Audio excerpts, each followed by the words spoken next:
কাজেই বাবা সম্পর্কে সরাসরি স্মৃতি আমার খুব একটা নেই, খুব কম, একেবারে খুব ভাষা ভাষা একটু আছে।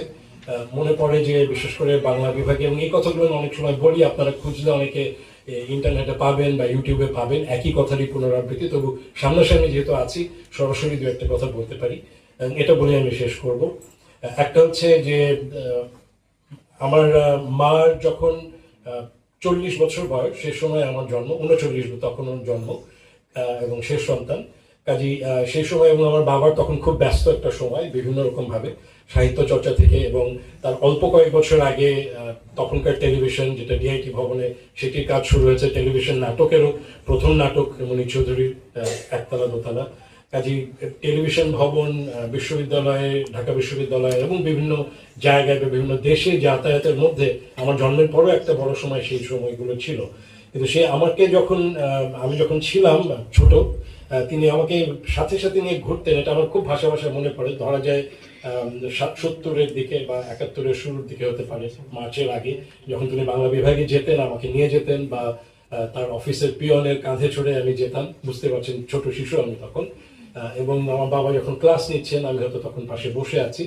এবং আপনারা যদি কেউ ছবি দেখে থাকেন বিভিন্ন সময় মনির চৌধুরী, দেখবেন যে বিশেষ করে শেষ দিকের যে ছবিগুলো, সাদা পায়জামা পাঞ্জাবি পরা, ওঠানোর ট্রেডমার্কই হয়ে গেছিল একটা পর্যায়ে, ঢোলা পাজামা এবং সাদা কালো চশমা চোখ। উনি একটু কুঁজো হয়ে হাঁটতেন, একটু ঝুঁকে হাঁটতেন, কারণ ওনার পিঠে প্রচন্ড ব্যথা ছিল। উনি খুব স্ট্রং পেইন কিলার খেতেন, এটা আমার মার কাছে শোনা।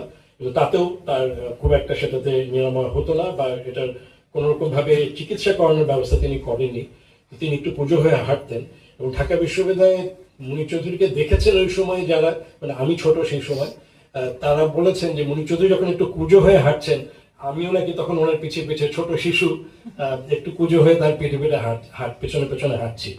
এগুলো আসলে মনির চৌধুরীর সাহিত্য চর্চা বা অন্যান্য কাজগুলোর সাথে সরাসরি সম্পর্ক নেই।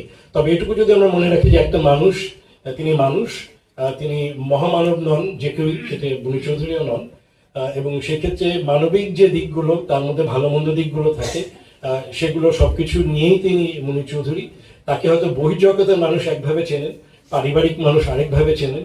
যেমন একটা ছোট্ট কথা যদি বলি, যে আমার মার কাছে যখন আমি আমার বাবা সম্পর্কে স্মৃতিচারণ করতে বলেছি, তিনি তখন বলেছিলেন, আমার মা প্রয়াত হয়েছেন, তিনি 2021-এ প্রয়াত হয়েছেন 92 বছর বয়সে। অনেকদিন তাকে আমরা পেয়েছি, এটা আমাদের সৌভাগ্য।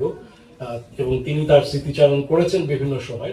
কিন্তু তার মানে আমার বাবা সম্পর্কে যখন বলতে বলেছি, তিনি বলেছেন যে তিনি তো আসলে বাইরের জগতের মানুষ ছিলেন বেশিরভাগ সময়।